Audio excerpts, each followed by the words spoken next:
enfermedades venosas.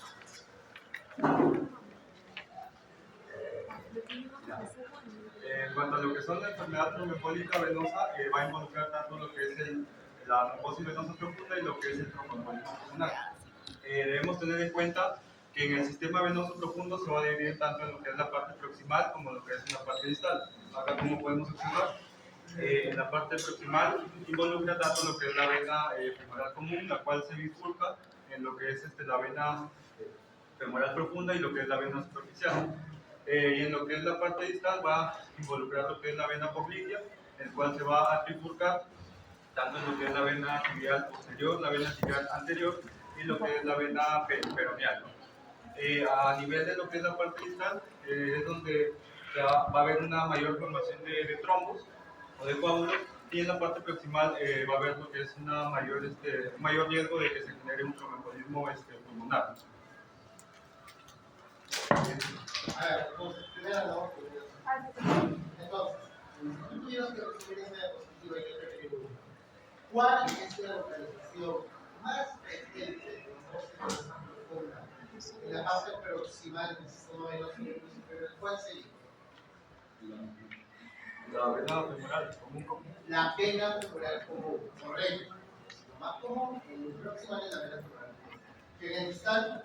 La vena poplitea. La vena común. Entonces hay que recordar, por favor. Los lugares de presentación más frecuentes para la trombosis venosa profunda en los inferiores es la vena femoral común y la vena poplitea. Siguiente, ¿cuántas diapositivas son por usar? 36. Bueno, 36. 34 sin contando la primera y la otra.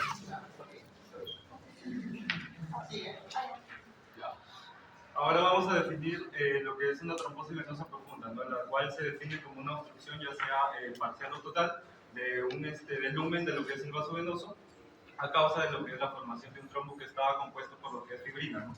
Y la cual va a originar una reducción de lo que es el aporte sanguíneo y en este caso también una reacción inflamatoria local que va a tener la capacidad de poder embolizar, ¿no? Y en el caso de lo que es el tromboembolismo pulmonar, se define como una obstrucción a nivel de lo que es el flujo sanguíneo arterial pulmonar, el cual por un coágulo que está situado en lo que es el miembro inferior y va a viajar, ¿no? En este caso llegando a lo que es la vena cava inferior, pasando a lo que es la aurícula derecha, luego a lo que es el ventrículo derecho y posteriormente a lo que es la arteria pulmonar. ¿Y me interesa de la trombosis venosa profunda del miembro superior? Sí, también. ¿Cuál es la causa, o sea, cuál es la etiología más o menos de eso?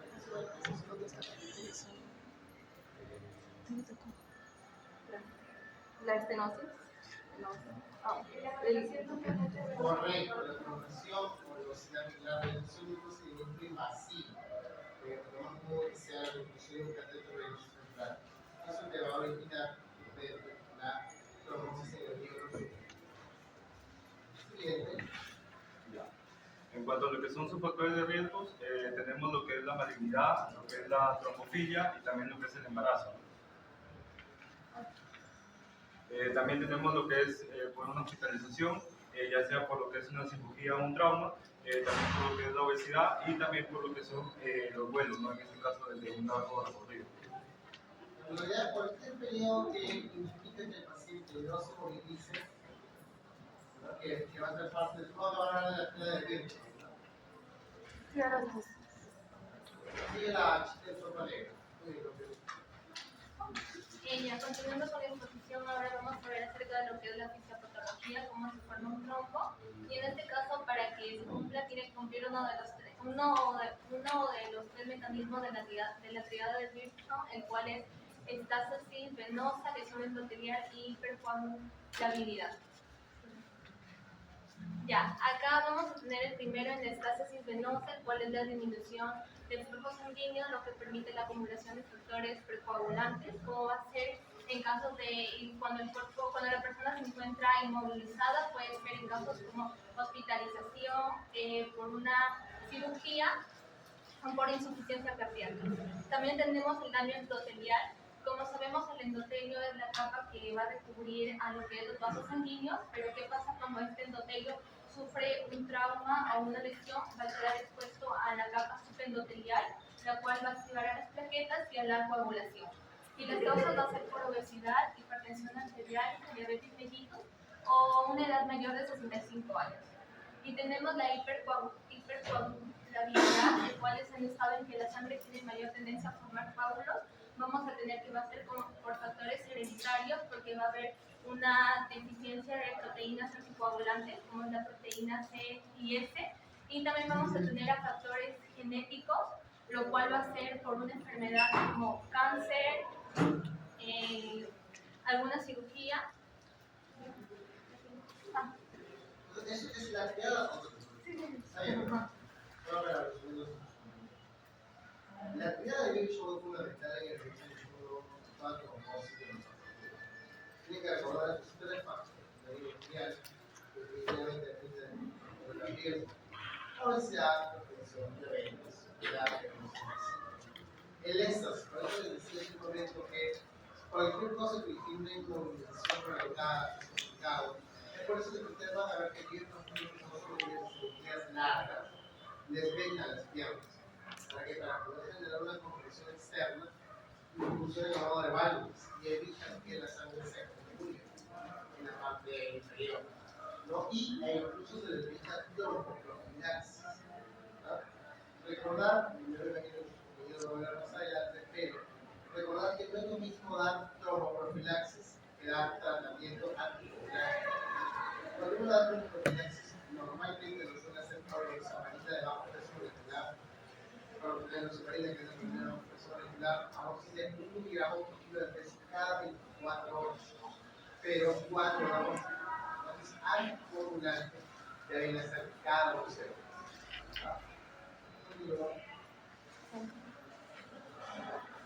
Y ahora para el diagnóstico, vamos a ver en la evaluación clínica, el cual vamos a ver la primera característica que va a ser el dolor, el cual se va a dar en la pantorrilla o el muslo, y este dolor va a durar cuando el paciente camina o está de pie. También va a haber enrojecimiento del miembro afectado, calor local y aumento del diámetro. También tenemos al signo de HOMAS positivo, el cual es dolor en la pantorrilla al dorsiflexionar el pie mientras la rodilla está flexionada a 30 grados.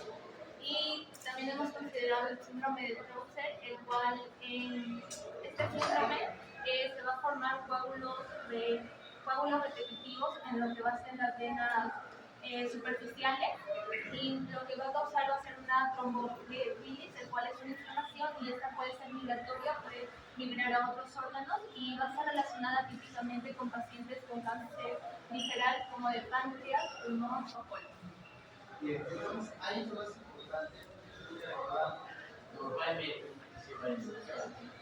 Normalmente, la trombosis venosa profunda es unilateral. O sea, uno de los dos miembros es el que se queda.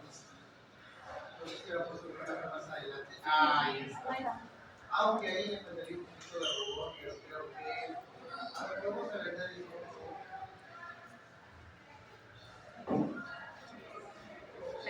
miren cómo hay una gran diferencia. Ya de aquí, con mis compañeros va a hablar de lo que se llama el sistema de vuelo. Si vamos a observar que en los estudios de vuelo hay que seamos que tenemos esa conferencia más de 3 centímetros con respecto al otro, en el caso del miembro inferior, que esté dematizado, que esté, que se básicamente que esté con una fluorosis, ¿no? Pero tiene que ser unilateral normalmente. Ojo, no digo que no pueda ser bilateral. Cuando es bilateral sospechamos de un cáncer, normalmente. Pero lo común, lo que ustedes tienen que llevar hoy a casa es esa imagen del lado derecho, que tenemos un gran edema bilateral, y hacia la mano izquierda, por favor, esta otra imagen. Y eso de bien como hay un cambio entre los constantes, ¿no? Cuando toquemos esa pierna, va a ser una pierna que tiene una temperatura más alta que la otra, va a estar más caliente para que se entienda. A diferencia, por ejemplo, de cuando tenemos una insuficiencia renal periférica, donde lo que vamos a observar es una ausencia de fluidos medios, donde lo que vamos a observar es pérdida de cambios tróficos del miembro inferior afectado. Muy bien, siguiente. Ya, pero ahora sigue tu compañera. Sí. Bueno, ¿qué nos menciona esto? Ya no, ya. Ya, continuando con la evaluación clínica para el tromboembolismo pulmonar, bueno, dentro del síntoma más frecuente tenemos aquí la disnea súbita, es el síntoma más común de que se da de manera brusca y con un empeoramiento progresivo. Bueno, sí van a presentar el paciente un dolor torácico pleurítico y dentro de los signos más constantes tenemos la taquimia y también la taquicardia. Bueno, los menos frecuentes tenemos tos y también la hemoptisis. Bueno, en este caso sería un pequeño embolismo periférico con infarto pulmonar y también en algunos casos se puede dar el fosfato. Bueno, cuando también hay un tromboembolismo con compromiso hemodinámico, bueno, se va a dar la disnea grave, también hipotensión y también lo que es síncope o cianosis. Ahora, si yo te pidiera entonces que tú me resumas esa cuestión en un caso clínico, ¿cómo me tratarías un caso clínico de estos El paciente que inicia con disnea y con disnea súbita que presenta taquicardia y taquimia. ¿Qué más? ¿Qué le faltaría al paciente?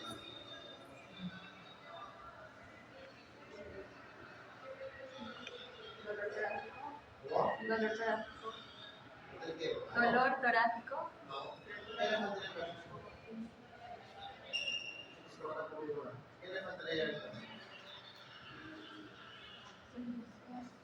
Lo que pasa es que tú no puedes diagnosticar TEP si no tienes, para que tú digas que es TEP, también está en unos criterios buenos. Ustedes tienen que tener una evidencia clínica de que el paciente tiene trombosis venosa profunda. Si no, ¿de dónde va a mirar el cuadro? Entonces, ustedes tienen que partir, en el caso clínico se debería mencionar que el paciente, por ejemplo, tiene signos de insuficiencia venosa, tiene una úlcera varicosa, es un paciente que tiene un edema unilateral, es un paciente que ha estado en un viaje prolongado, es un paciente que está sometido a una cirugía, algo tiene que tener para que ustedes, a partir de ese dato, ustedes puedan sospechar que es un tromboembolismo pulmonar. Porque si tú tienes una disnea súbita, puede ser un neumotórax, una bula, y también en general disnea súbita. Entonces, siempre cuando vean un caso clínico, ustedes tienen que evaluar qué es lo más probable en función de los datos que presenta el caso. ¿No? Porque acá, por ejemplo, en el examen va a haber casos clínicos. Entonces, ustedes tienen que relacionar eso. Para que haya TEP, necesariamente tiene que haber una trombosis de los ojos. Es lo más importante. Entonces, si yo veo que mi paciente está con un edema unilateral, que mi paciente está con una úlcera varicosa, si ya es un paciente obeso, si es un paciente que viene de viaje 12, 16 horas de libro Chiclayo, de bus, entonces, y hace disnea súbita, hace una frecuencia de 120, una presión de 70-50, hace una frecuencia de 24, perfecto. Estoy frente a un tromboembolismo pulmonar.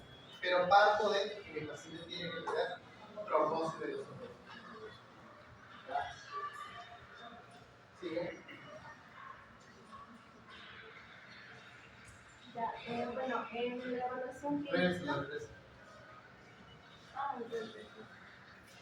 Ya se ha considerado lo que es la escala de Wells y aquí, bueno, los elementos clínicos para tener una puntuación, en primer lugar, se ha considerado lo que es una neoplasia activa, donde tenga un tratamiento que esté en curso en los últimos 6 meses, o puede ser que esté cursando este tratamiento paliativo, que se considera un punto cuando tiene parálisis o presenta una movilización. Yo te pediría que la resumas eso sí. Pero que tus compañeros les sea fácil tener un resumen. ¿Cómo lo resumirías? Porque lo vas a leer todo. Esto lo puede leer. Bueno, para la interpretación de una trombosis venosa profunda, bueno, cuando la puntuación sea menor o igual de 1, es un caso improbable. Cuando tengamos la puntuación mayor o igual a 2, es una trombosis venosa probable. Y cuando tenga menor de 1, hay una baja probabilidad. Cuando tenga la puntuación de 1 a 2, hay probabilidad intermedia. Y mayor a 2, probabilidad alta. por ejemplo, cuando un paciente tenga antecedentes de trombosis venosa profunda, o también quizás refleje un edema en un miembro inferior. Ahí en realidad no para resumir los cosas. Yo tengo que buscar factores de riesgo. Lo primero es buscar. Primero, ¿quién tiene cáncer o no tiene cáncer? Cuando uno encuentra trombosis de nada, tú tienes que pensar que el paciente puede tener cáncer para empezar. Porque puede ser que primero detecten la trombosis venosa y el cáncer lo encuentra después. Entonces, bueno, si tiene un cáncer, perfecto. Lo otro es si ese paciente no se ha movilizado, si se ha estado inmovilizado, viaje, etc. Y lo otro es que recuerden la imagen que les dije que tiene que realizar. La pierna debe unilateral, más bien de un lado que el otro, correcto, que sea un dolor de dolorosa pierna, que sea robótica. Entonces, si yo sumo mis factores de riesgo y a eso le sumo la clínica, entonces es suficiente. Porque el diagnóstico es clínico, tanto para la trombosis venosa profunda como para el tromboembolismo pulmonar. Claro, yo lo voy a confirmar, porque no está por ahí, pero yo parto de hacer un diagnóstico clínico.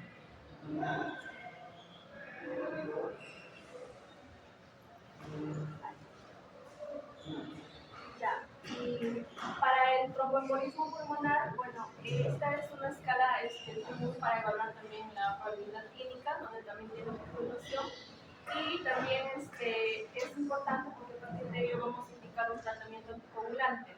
Bueno, la probabilidad baja es de 0 a 1 punto, la probabilidad intermedia es de 2 a 6 y la probabilidad alta es de 7 puntos. Con respecto a los signos clínicos de la trombosis profunda, se puede descartar evaluando al paciente cuando el miembro inferior o una de las piernas presenta lo que son signos clínicos de inflamación, que puede ser dolor, sudoración, calor. También se puede añadir 3 puntos cuando el tromboembolismo pulmonar es el diagnóstico más probable o su clínica se asemeja a que se descarte esa enfermedad.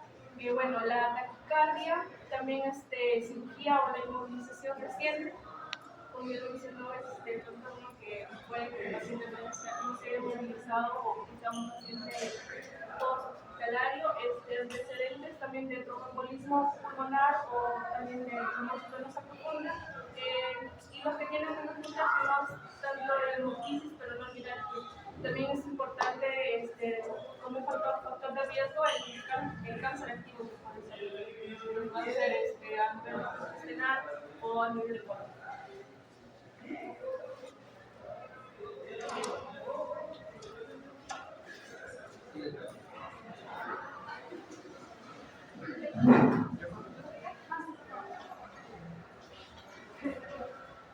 Para el laboratorio de pruebas laborales, lo que vamos a observar van a ser biomarcadores de importancia.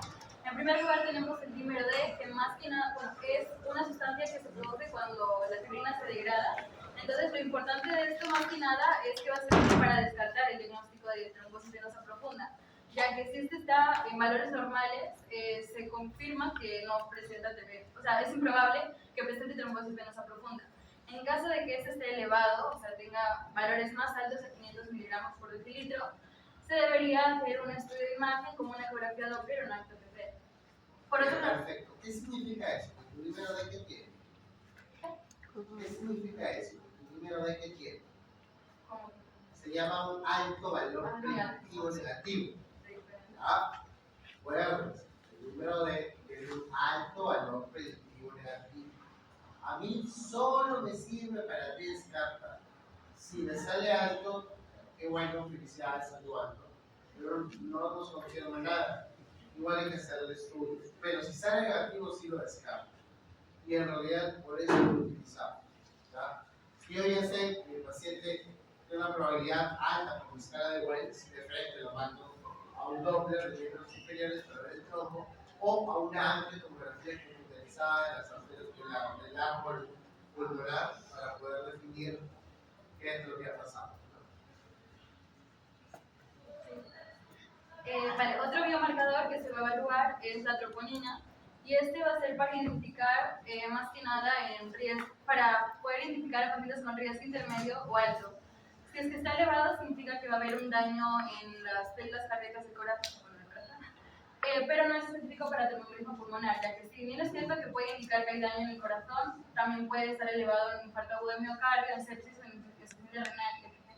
Pero más que nada es importante para valorar si es que el tromboembolismo pulmonar tiene mayor riesgo a complicarse o a que termine en mortalidad. La realidad es un añadido, ¿no? Porque Sí, las hormonas principalmente siempre le van a dar reacción miocardio. Siguiente. También hemos considerado otro biomarcador que también es como la troponina, que va a estar elevado cuando haya disfunción del ventrículo derecho. O sea, cuando ya falla cardíaca, ¿no? Exacto. Falla cardíaca derecha. Y bueno, si es que está elevado, se asocia a un peor pronóstico y suele estar relacionado con el tromboembolismo pulmonar, donde, como menciona, ya hay falla cardíaca. Bien, para el electrocardiograma, en tromboembolismo pulmonar lo que vamos a encontrar más característicamente va a ser la taquicardia sinusal. Va a reflejar la respuesta fisiológica al estrés respiratorio. También se puede encontrar un bloqueo de rama derecha, un eje a la derecha que va a indicar la sobrecarga del ventrículo derecho, una onda pulmonar que va a ser por el aumento de presión en la aurícula derecha, y el signo más importante, por así decirlo, va a ser el complejo de McLean-White, que va a significar, bueno, también llamado patrón S1Q3T3, en el cual se va a encontrar una onda S en la derivación 1, una onda Q patológica en la derivación 3 y una T negativa en la derivación 3 así mismo. Entonces ahí el patrón de McLean-White es fundamental, ¿no? S1, Q3, T3. Y evidentemente la taquicardia sinusal también se puede presentar. Muy bien. Y sigue Lucy. Ahora vamos a hablar sobre los diagnósticos por imagen. Principalmente para utilizar la ecografía Doppler tenemos que haber visto ya la clínica, no sospechar una trombosis venosa profunda. Para ello, yo voy a utilizar la escala de Wells para determinar si hay una baja probabilidad de que tenga trombosis venosa profunda o una alta. Si tiene baja, pues voy a utilizar el marcador del dímero D, que como ya mencionó mi compañera, sirve para descartar. Y si es que en todo caso este sale elevado, yo voy a tener que realizar la ecodoppler, que es pues la técnica de imagen más utilizada o la principal para el diagnóstico de trombosis venosa profunda. Ahora, si yo tengo una alta probabilidad, de acuerdo a la escala de Wells, también voy a tener que realizar la ecografía. ¿Y cómo yo voy a poder observar que existe un coágulo en cualquiera de las venas del sistema venoso profundo? ¿Por qué? Porque va a haber una imposibilidad de colapso completo de las paredes venosas. Por ejemplo, aquí vemos cómo la vena no puede contraerse por la presencia de un coágulo, y de esa manera podemos observar que está presente un trombo obstruyendo ahí la circulación venosa.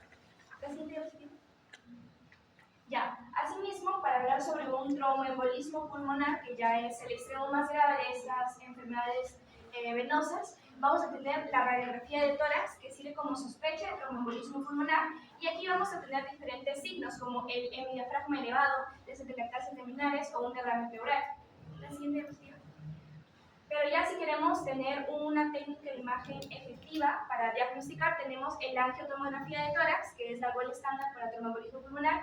Y por ejemplo, acá tenemos la aorta ascendente, la descendente, y esta es el tronco de la aorta pulmonar, que en este caso ya se encuentra dilatado, que tiene sus dos ramas, la rama derecha y la rama izquierda. Y aquí, en la flecha verde, tenemos señalado el trombo que está obstruyendo, en este caso, la circulación venosa.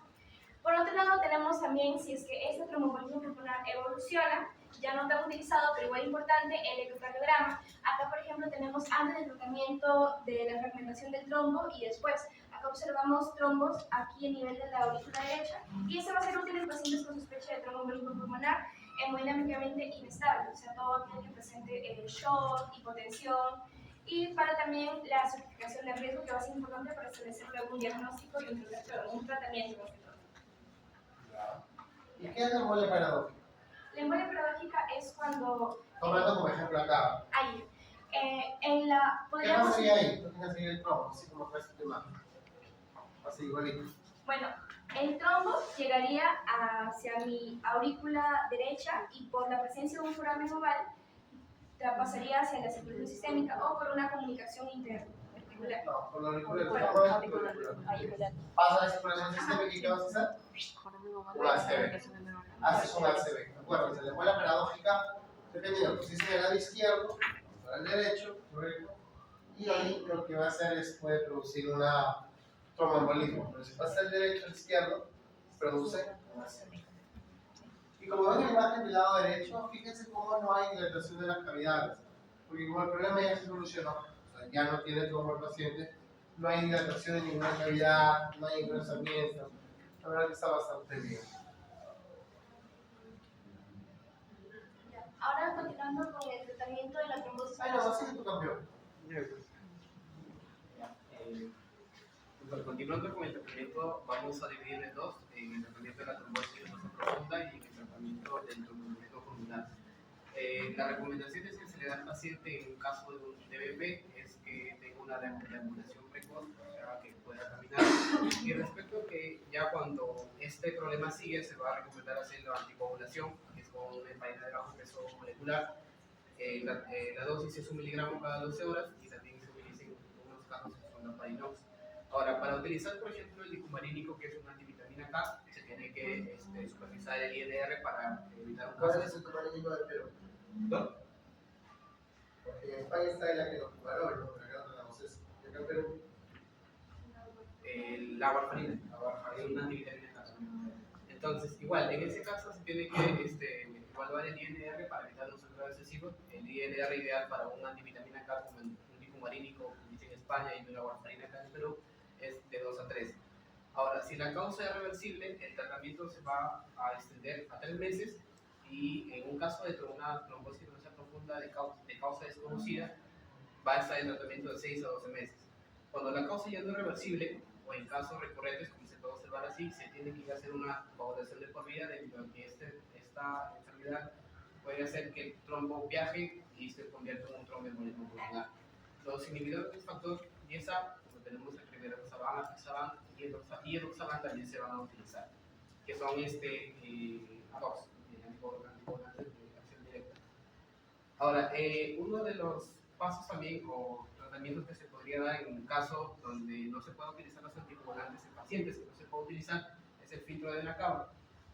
Más adelante hay un gráfico o una imagen donde se muestra el filtro que se utiliza para que, como lo mencioné, en pacientes que no se pueden utilizar los anticoagulantes para evitar que se forme una embolia pulmonar. La ligadura de la vena cava se reserva, como dice, para los casos raros. Y la fibrinólisis, hemos estado en ese tema de discusión porque algunas guías mencionaban que sí se debería de utilizar y en otros casos que no se debería utilizar, pero por eso se mostró que sus resultados son discutidos. Ahora, por ahí va. Ya, entonces, a ver, antes de avanzar ahí, hay que recordar algo. Miren, ustedes van a tratar el tromboembolismo pulmonar, la trombosis venosa profunda. Ustedes tienen que ponerse a pensar, ¿el paciente tiene riesgo de perder el miembro inferior o no? En base a esto, ustedes van a manejar qué es lo que van a hacer. ¿Por qué? Porque el paciente con trombosis venosa profunda va a tener riesgo de perder el miembro. ¿Por qué? ¿Por qué? El coágulo se va a viajar y va a perder la oxigenación que podría donar. No, pero si la vena ya va a salir desoxigenada. Porque el flujo, o sea, la obstrucción va a ser tan grande que va a impedir la circulación arterial. El edema. O sea, hay tanto edema en la pierna que aplastas en la arteria. La comprimes como si fuera un síndrome compartimental. Entonces, eso te va a generar isquemia, evidentemente puedes perder. Por eso en una de las diapositivas estaba la flegmasia cerúlea, ¿no? Eso es isquemia. Entonces se pone todo morado. Entonces, es por eso lo que hay que tener cuidado. Eso es lo primero que tú miras antes de dar tratamiento. Entonces, ¿tú crees que si le das anticoagulante y estás con el riesgo de perder la pierna, va a responder inmediatamente no? Entonces, como no, ahí utilizas la trombolisis. No es lo más común, evidentemente, no es lo más común. No es común llegar hasta el grado de isquemia, porque significa que el paciente tuvo que haber aguantado en su casa todo el dolor, y lo cual es muy improbable, pero hay casos. ¿No? Entonces, ahí es donde tú le das la trombolisis. Ahora, ¿qué pasa si no le puedo usar la trombolisis? Lo operas. Entras y le sacas el coagulito. Pero, como lo vas a operar y le vas a sacar el coágulo, le pones un filtro de vena cava. Por si acaso, hay algún trombolito que a la hora de que lo estés operando regrese. Entonces le pones el filtro de vena cava. Eso es cuando tienes el riesgo de perder el miembro. Pero si no hay riesgo, si puedes esperar, si no hay isquemia, entonces lo anticoagulas. Ahí sí, lo anticoagulas y ahí tú tienes que definir, recién lo que me imagino que les hicieron en el marco, ¿no? ¿Cuándo voy a anticoagular con warfarina? ¿Cuándo no voy a anticoagular con warfarina? En realidad, warfarina actualmente ya se reserva más para casos de enfermedad crónica, pacientes con síndrome de fosfolipídico, pacientes portadores de prótesis oculares, pacientes con estenosis mitral. Pero para el resto de casos, normalmente va bien los anticoagulantes orales directos a la dosis que están justamente ahí. ¿Cuántos diapositivas faltan? Prevención. Ya, está bien. Ya, regresa. Ahora tienes tú, tu compañero.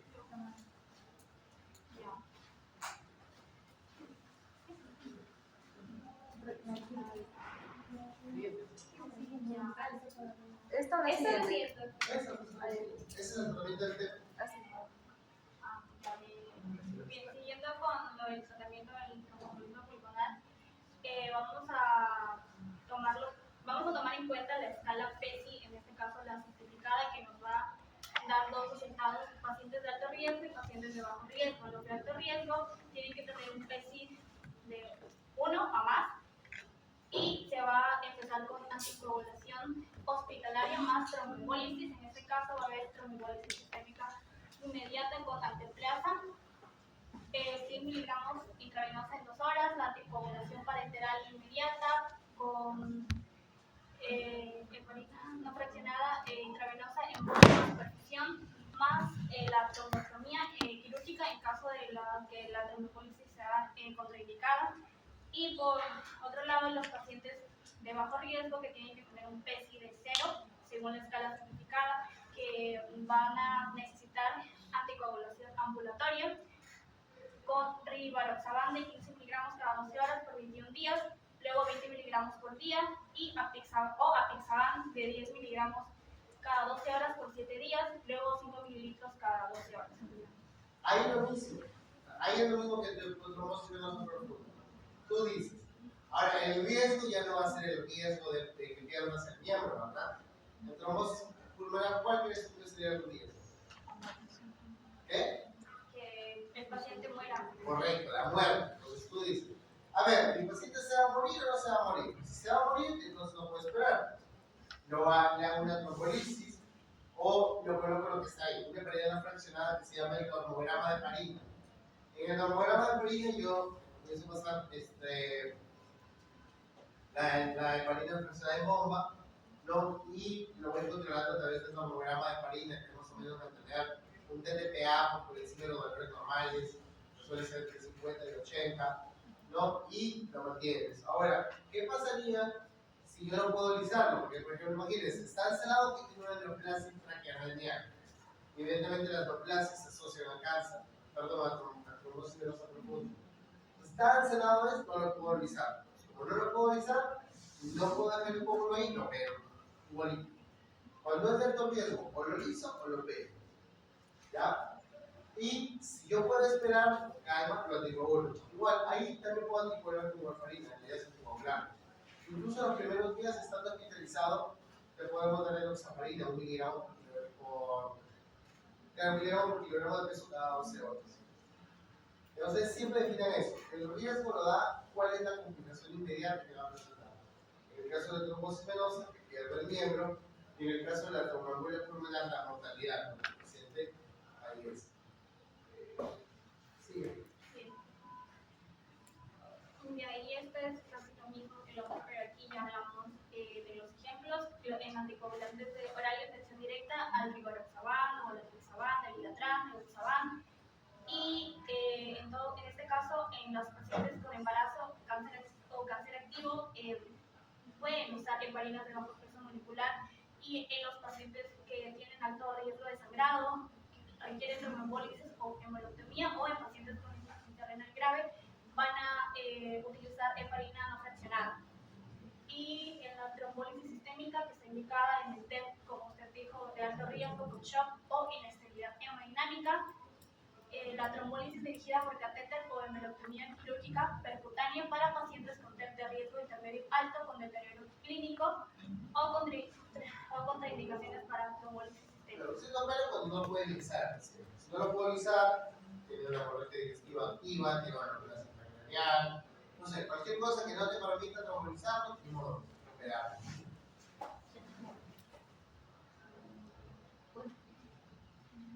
Aquí está la duración del tratamiento. Cuando sea provocado por un factor transitorio, en este caso una cirugía, la duración del tratamiento puede ser de 3 meses.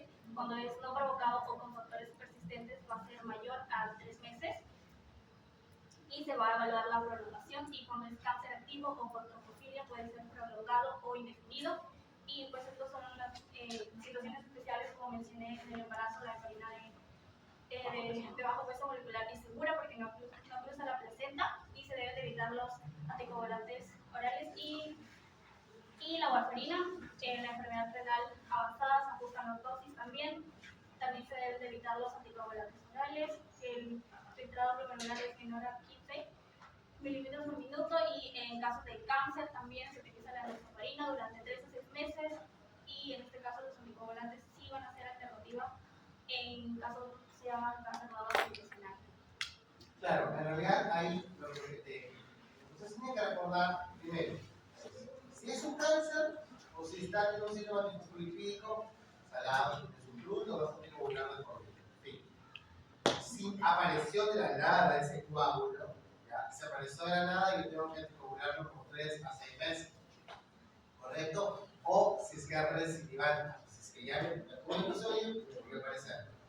Ahora, si es porque, imagínense, fue en el contexto de una cirugía que no lo vendieron al paciente y hace su trombosis, ese sí va solamente por 3 meses. ¿No? Entonces hay que tener en cuenta esos detalles a la hora de anticoagular al paciente. Muy bien, ¿qué hay que prevención? Resumen, ¿qué hay prevención? En resumen, tu poder explicar nada. Tenemos a los medios físicos que van a ser casi similares en la trombosis venosa profunda y en el TEP, que van a ser la movilización precoz, o sea que el paciente sí puede caminar, no es malo. También la elevación de piernas, las medidas elásticas de compresión gradual y los modos de compresión neumática intermitente. Claro, ahí como ven, ¿qué hacen? Movilizan. ¿Por qué crees que elevan las piernas? Para que haya... Correcto, para ayudar, porque recuerda que la insuficiencia venosa, ¿qué es lo que pasa? Las válvulas no permiten a veces el retorno venoso adecuado. Si lo pones en alto, la sangre va a poder regresar con mejor probabilidad. Entonces, lo que haces, movilizas, elevas piernas y si no las dejas. Las 3 cosas. Según los estudios, ayudan con un 70% en pacientes hospitalizados. Oye, y me bien, ya te iba a mostrar un filtro de la cama. Iba a acabar y no lo vi. Medios de Es compresión. como una canastita, la ven ahí. Es como una canastita que hace que no pueda pasar los virus. No, miren, venga, es como una canastita, ven que lo atrapa. Wow. Luego la profilaxis farmacológica también se utilizan anticoagulantes, pero esta vez a dosis bajas. En cirugía ortopédica del miembro inferior se debe prolongar el tratamiento hasta 5 semanas, especialmente si se colocó una prótesis de cadera, ya que en las cirugías es muy probable que pues, se produzca una trombosis venosa. Y entre los alternativos válidos tenemos al olaparib, cutáneo una vez al día, anticoagulantes orales de elección. Ahora, aquí en Chile ya no tenemos, no sé si seguimos la verdad, pero acá no tenemos fondaparib. Esa que quede con un dato para llevar la casa, claro, no sé, no que como esa información de Europa, ahí sí tendría el fondaparib. No recuerdo si llegué a ingresar acá, sé que estaban haciendo algunos clínicos algún tiempo atrás en Chiclayo, pero al final no se logró.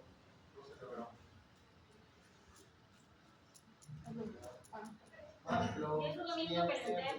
Aplausos para los compañeros.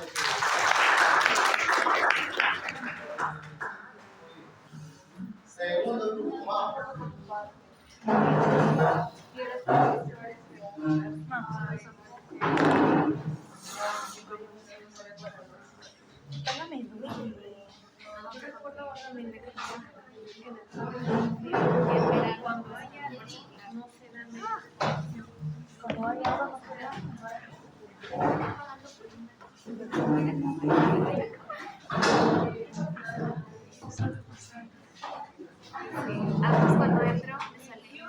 No,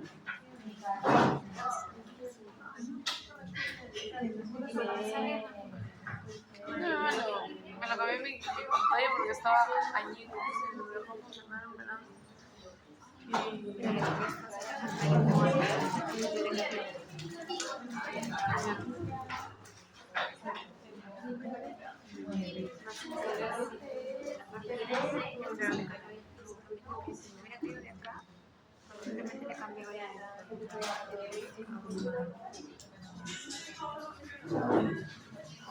Me cobraron un montón de se cayeron de acá.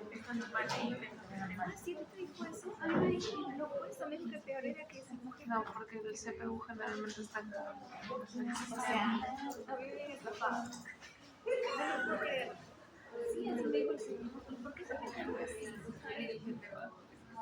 sí, o sea, como que yo dije, pero no sé, está a la se sobregalentó demasiado. Una vez supuestamente lo cambiaron solo la pantalla. Entonces allá habrá quitado algo.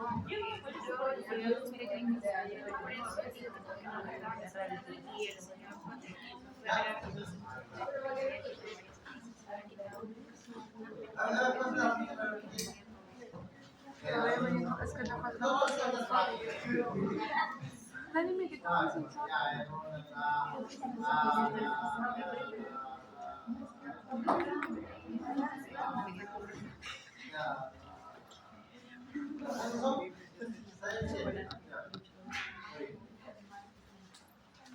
Vamos a poner una chica de rojo.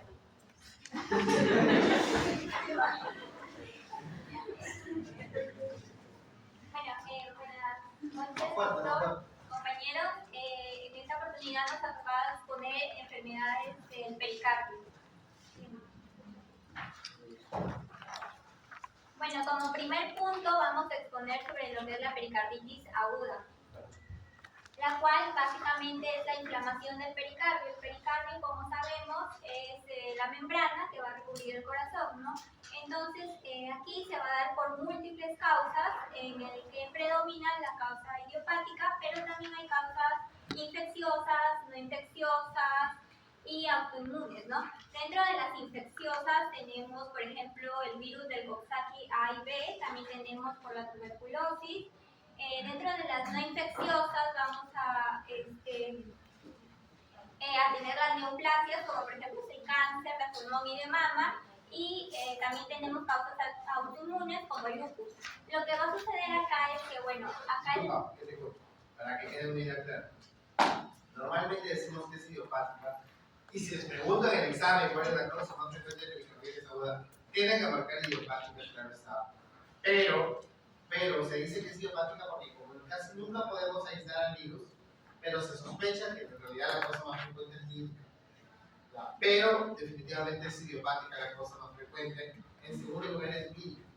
Ya cuando hablamos de tuberculosis, ya cuando hablamos de neoplasias o autoinmunes, de preferencia eso se engloba en los derrames pericárdios crónicos, porque tienden a cronificar. Claro, al inicio van a ser agudos, todos, ¿no? Pero lo normal, el mensaje que sí me gustaría que se lleven. Si yo pienso en agudo, pienso en una idiopática, pienso en un virus. Si yo pienso en algo crónico, tengo que pensar en TBC, tengo que pensar en autoinmune, tengo que pensar en neoplasias. ¿Ya? Continúo. Bien. Ya, lo que sucede acá es que, bueno, el virus va a entrar al tejido pericárdico, ¿no? Entonces va a originar un daño celular y entonces se liberan los mediadores químicos para tratar de combatir ellos. Entonces, aquí va a haber un proceso inflamatorio que va a causar las diferentes sintomatologías. Y que también esto puede estar acompañado bien por derrame pericárdico o también que no. Bueno, estas son las causas en resumen. Y bueno, respecto a la clínica, vamos a cursar acá con lo que es la tríada pericárdica, que está conformada por dolor pericárdico, roce pericárdico y fiebre.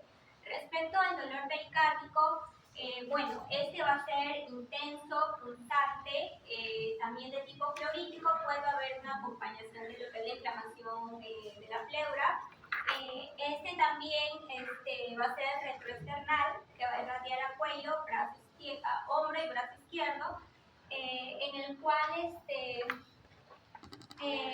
va a empeorar en inspiración, empeora en tos y empeora cuando el paciente va a adoptar una posición de decúbito supino.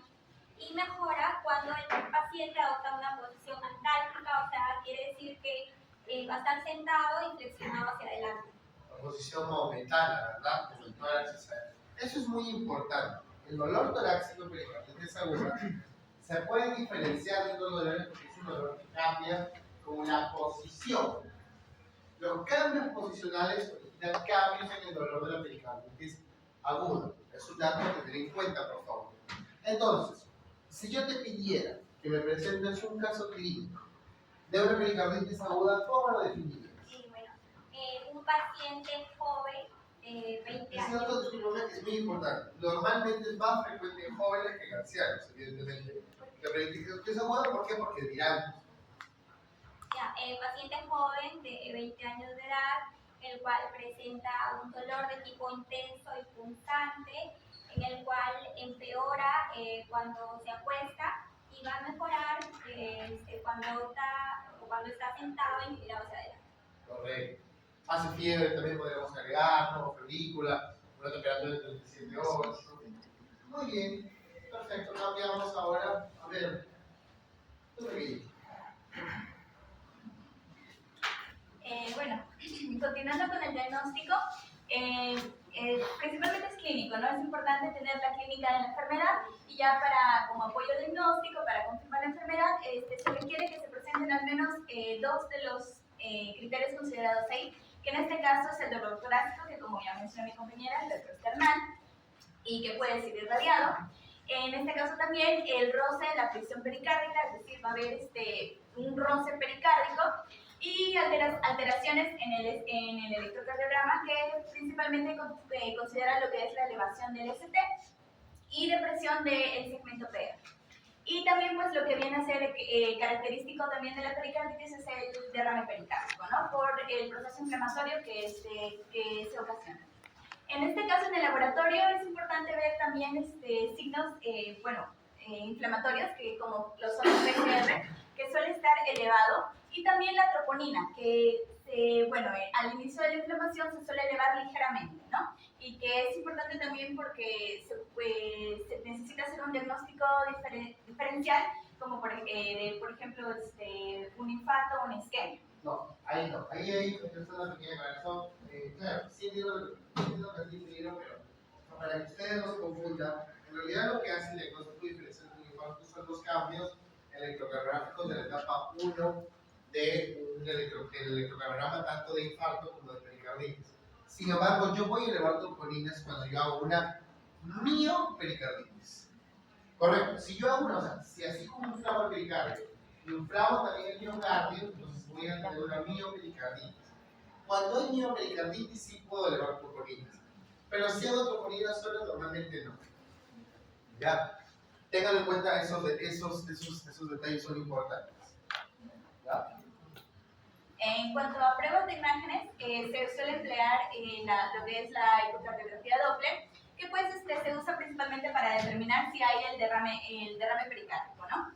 Y pues la tomografía computarizada, que también nos va a indicar qué tan engrosado se encuentra el pericardio y pues si hay hipertenosis. No, eso es un fundamental, importantísimo. ¿Cómo le vas a saltear? Vamos. Ok, en cuanto a las alteraciones en el electrocardiograma, como mencioné antes, principalmente se da la elevación difusa del segmento ST, que se puede ver principalmente, en todas las derivaciones a excepción de lo que es ABR, y suele ser también B1, ¿no? Como por ejemplo en ABL, que se ve una elevación. Esa no me parece tan elevada, no se ve otra transmisión que sea mejor, ¿no crees? ¿Dónde la veo mejor? Yo veo varias ahí. A ver, otra, búscate otra. En 2, mira, en 2, como ya lo señalaba, se ve hermoso en 2. Mira cómo está el 2 elevadito. También en B4, en B5, ¿no? Eso es lo que la diferencia de un infarto. O sea, en la pericarditis, la elevación es difusa. Porque si fuera infarto, ¿qué dirías? Está elevado en 2, entonces es un infarto inferior. está elevado entre 4 y 5, que es una cara anterior o cara lateral alta, lateral bajo. Entonces, hay que tener en cuenta que la pericarditis no, la elevación no es difusa. Y esa es la primera diferencia con respecto a un infarto elevado, que la elevación no es difusa. ¿Qué más? También se da por etapas. Bueno, estamos en la etapa 1. Bueno, tampoco no hay presencia de Q patológicas, ¿no? Correcto. ¿Por qué no va a generar Q? Porque no hay No hay necrosis. necrosis. Entonces, la pericarditis no tendría por qué evolucionar a Q. Esa es la segunda diferencia. ¿Cuál es la tercera? La depresión del PR que está presente en la pericarditis, pero no en el infarto. ¿Y cuál es la cuarta? Que también está escrita. La inversión del No, esa es la también, la que está ahí. La morfología, que es cóncava hacia arriba. ¿No? La morfología que es cóncava hacia arriba es lo que da la característica de pericarditis. Da esa elevación, ¿ves? Que es cóncava hacia arriba. Cuando es un infarto, viene así y se va así. ¿Correcto? Entonces, esa es la diferencia. Son 4 las diferencias que diferencian un electro de pericarditis de un electro de un infarto ST elevado. Ahora, evidentemente, conforme va evolucionando, yo puedo encontrar incluso ondas negativas, como quiera, o ya normalización del segmento ST con la onda T. Bueno, según etapas, ¿no? La etapa 1, que sea una elevación difusa del ST, que con, bueno, la depresión del segmento PR. En la etapa 2 ya se da una normalización desde ambos. En la etapa 3 se puede encontrar ya lo que es la onda T invertida, y pues en la 4 se suele normalizar bueno, en resumen, la pericarditis, ¿no? Se realiza la exploración física, la clínica, que es bastante importante. ¿Qué es lo importante de la clínica? ¿Cómo? ¿Qué es lo importante de la clínica? La triada que se presenta, que es el rosa, en realidad, los hombres que se el rosa. Más. Bueno, se realizan los exámenes de auxiliares de apoyo, y pues en caso de que nos dé los exámenes nos den positivos y se pueda sospechar, tenemos que buscar las causas para aplicar el tratamiento, ¿no? Bueno, en las causas de alto riesgo se realiza la causa principal. Por ejemplo, si es una enfermedad vírica, entonces se tiene que tratar primero el agente etiológico, ¿no? Para que la pericarditis se vaya resolviendo. Bueno. Pero los virus en realidad resuelven solos, por eso te Sí, dicen, claro. hay que llevar Sí, claro, se realiza. Es un virus. Uno de los virus lo tenemos en el mismo tal. A ver, ¿qué sigue tu compañera? Está con un reloj. Oye, tú ya sí quieres responder al final. En el tratamiento encontramos que, bueno, como primera línea encontramos prácticamente los AINES, y también puede ser la toxicina, ¿no? Los AINES, bueno, encontramos que en la parte de acá los fármacos principales también van a ser el ácido acetilsalicílico, o también llamada así aspirina, con 750 miligramos, y con el ibuprofeno con 600 a 800 miligramos de 6 a 8 horas. Y la colchicina, como yo lo mencioné, de 0.5 a 0.6 miligramos, bueno, una vez, ¿no? Por día. Aquí los glucocorticoides se deben usar a dosis bajas, o a medias, o simplemente retirada, y encontramos que en la pericarditis recurrente el manejo es igual, solamente que, como lo dije, la primera línea va a ser AINES y colchicina, pero en casos refractarios encontramos que si es inmunosupresor se debe usar azatioprina, y si es la parte de como un bloqueador de interleucina 1, encontramos la anakinra, indicado principalmente una inflamación sistémica. Un detalle ahí, normalmente no deberíamos usar glucocorticoides, podrían empeorar igual. Normalmente no se usa. Si se les pregunta cuál es el medicamento contraindicado en pericarditis aguda, sería el glucocorticoides. No solemos usar glucocorticoides en pericarditis aguda porque podríamos exacerbar el cuadro.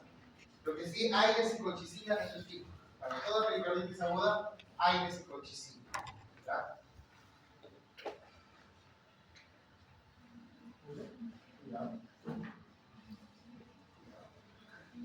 Yadira, continúa.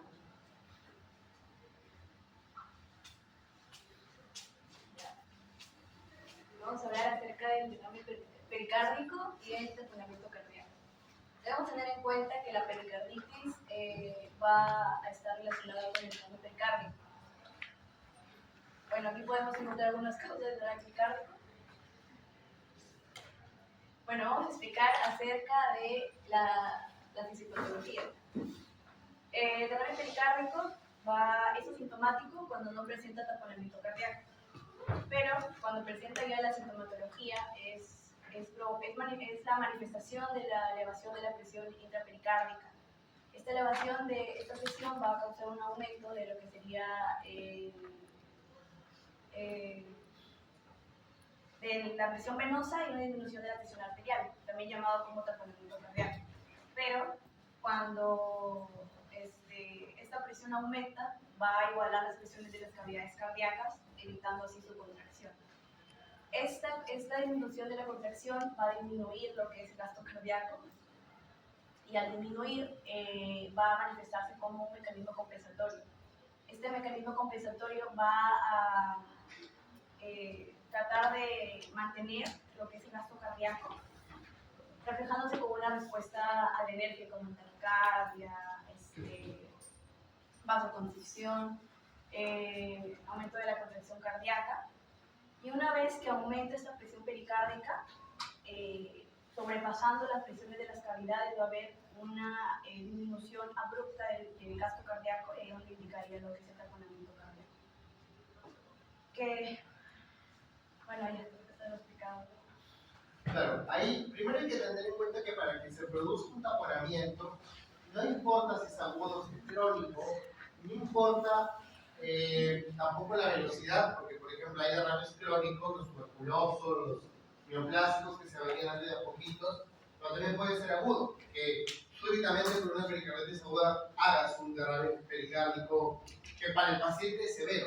No necesariamente se tiene en cuenta un volumen, no, pero sí es importante que ustedes recuerden lo que su compañera ha mencionado, que cuando aumento mucho mi presión por fuera del corazón en la cavidad pericárdica, voy a aplastar al corazón.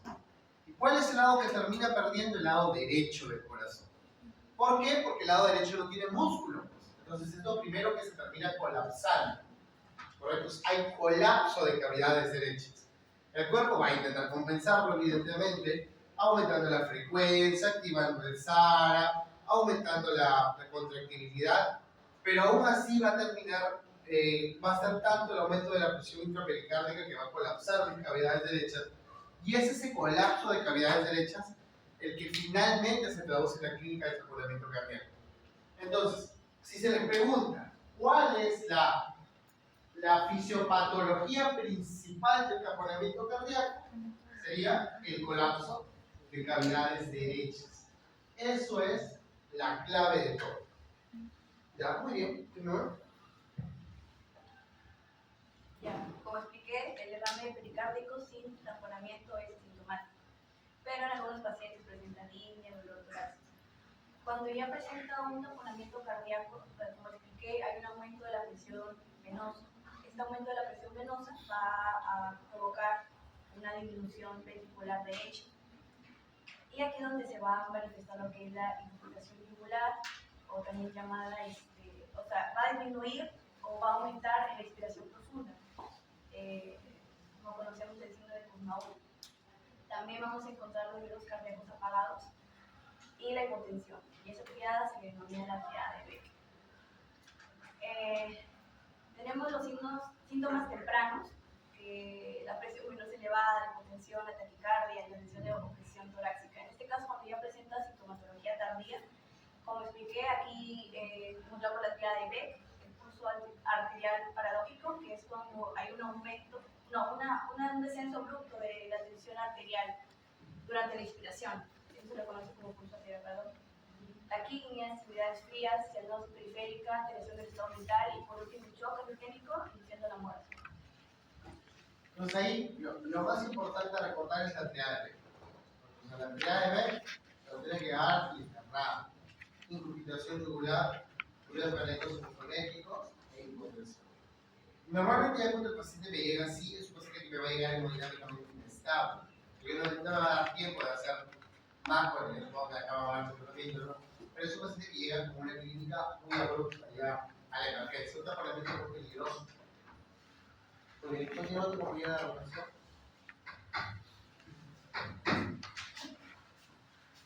Bueno, con respecto al diagnóstico, para esto se considera una tomografía computarizada y una resonancia magnética, pero en muchos casos esta valoración puede distinguir, ¿no?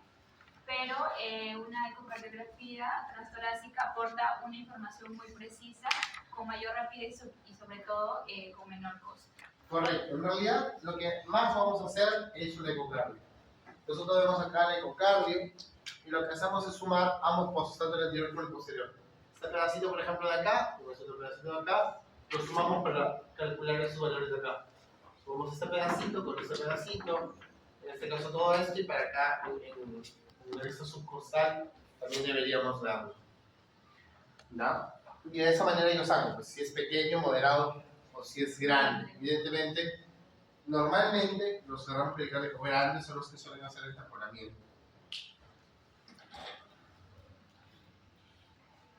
Bueno, el tratamiento se va a dividir en dos partes.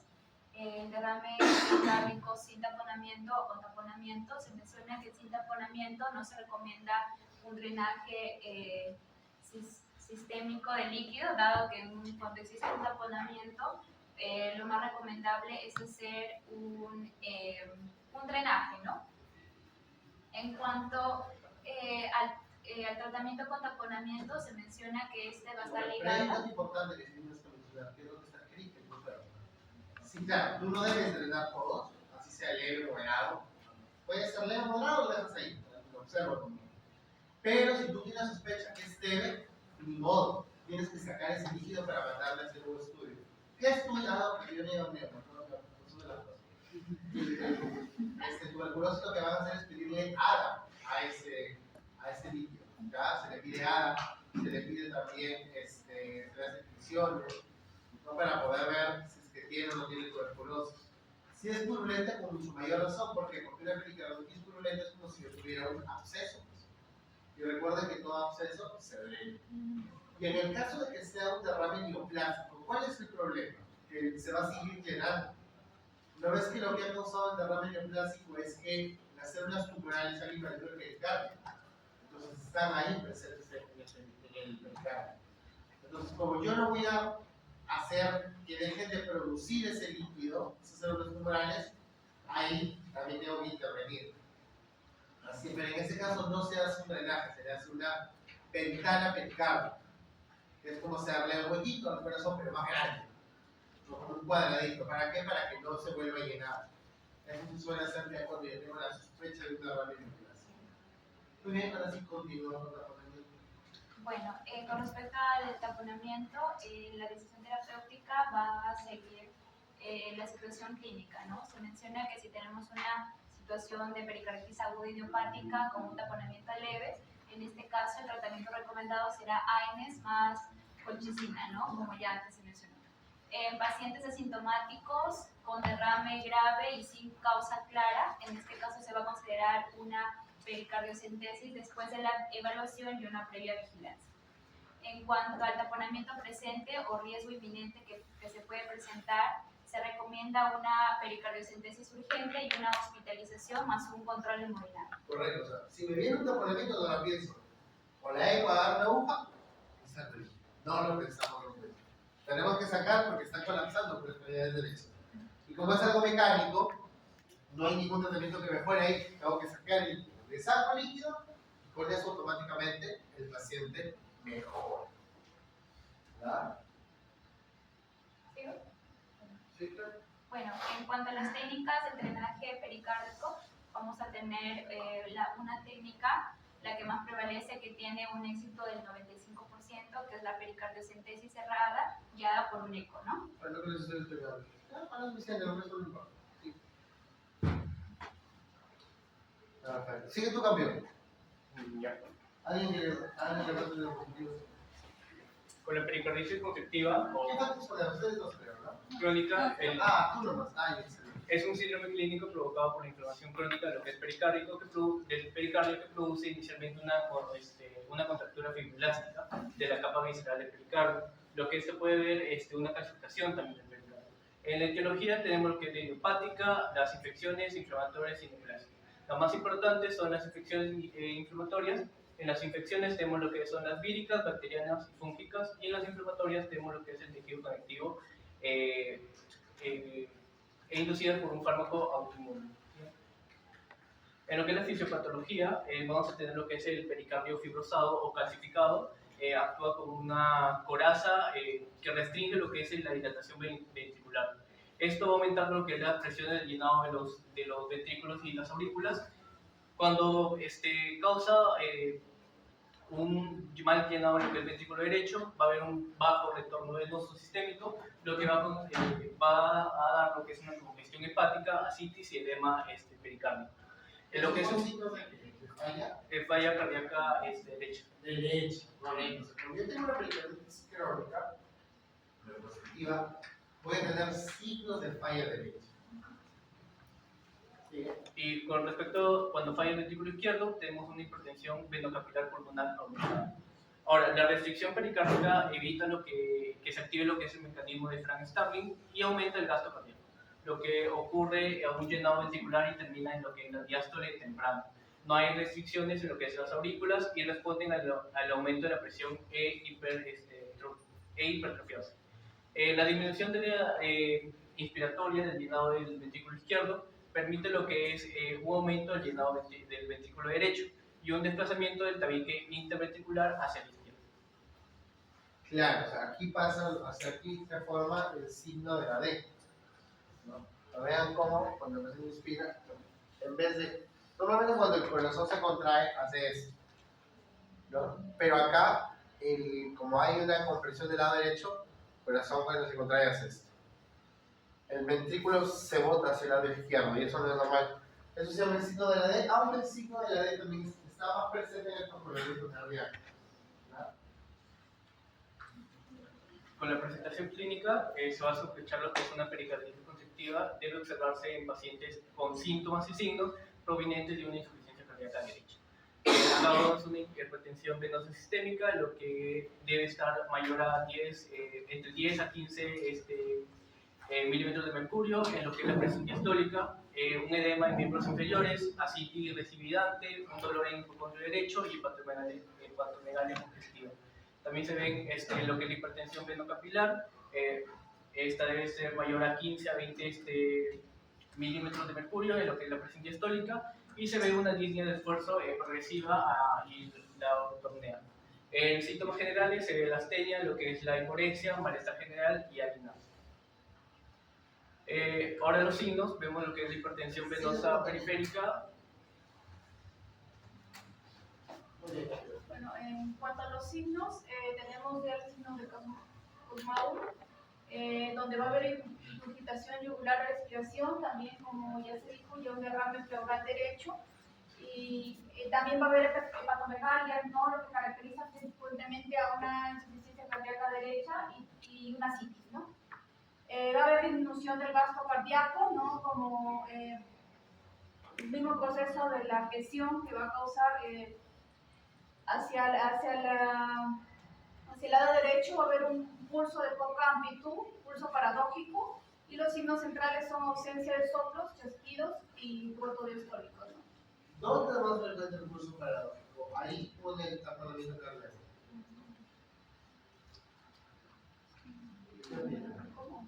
A la inspiración y... No, ¿dónde es más frecuente? Ahí pone el taponamiento cardíaco. No, en el taponamiento cardíaco. Correcto. Entonces, Es más frecuente. Si le Kussmaul esa pericarditis constrictiva, Igual que el Kussmaul también es más taponamiento es frecuente. pulso Paradójico. ¿Ya? Pueden aparecer en ambos, pero mira, más frecuente Kussmaul se llama la pericarditis constrictiva, mientras que el paradójico es paradójico. Sí. En diagnósticos tenemos el electrocardiograma, que bueno, presencia de ondas invertidas, ¿no? ¿no? Con bajo voltaje.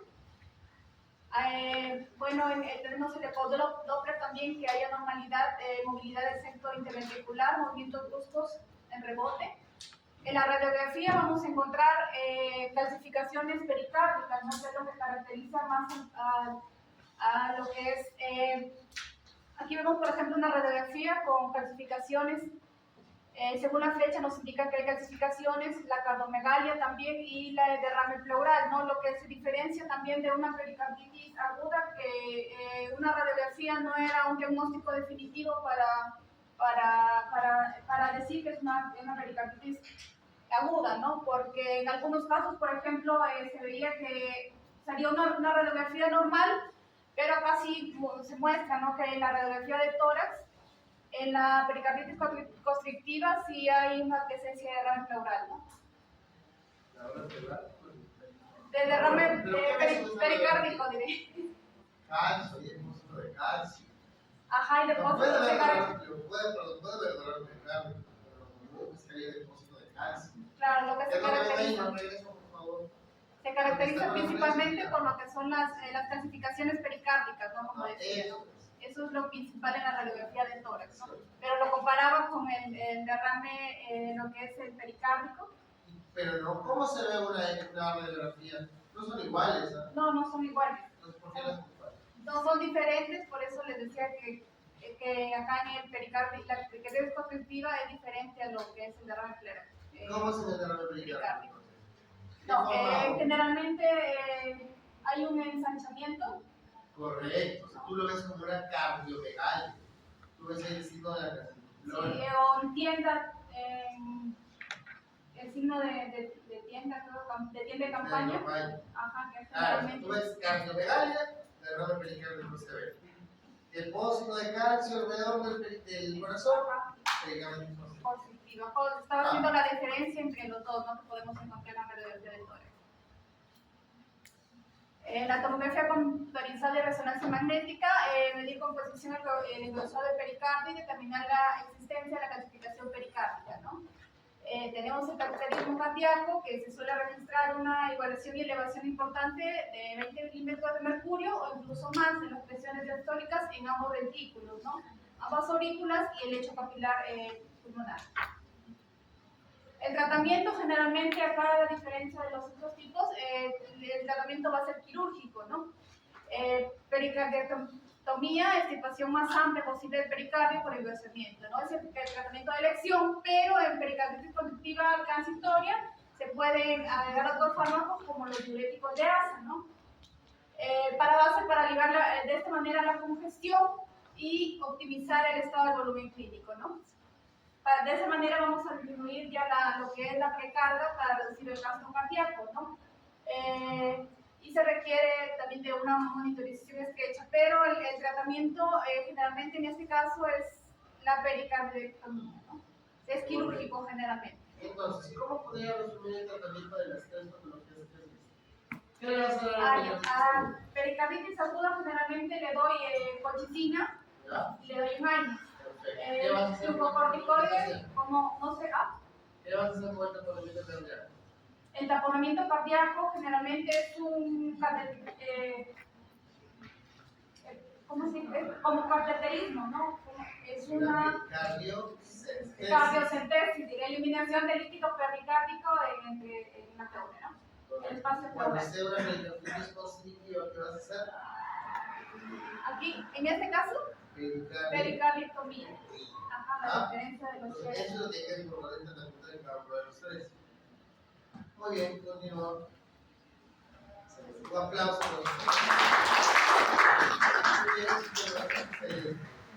La semana que viene, en la fiesta.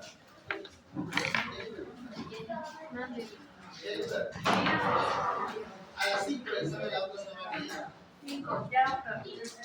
Estamos ya en el fin de. Chicos, todos envían la posición al grupo, por favor.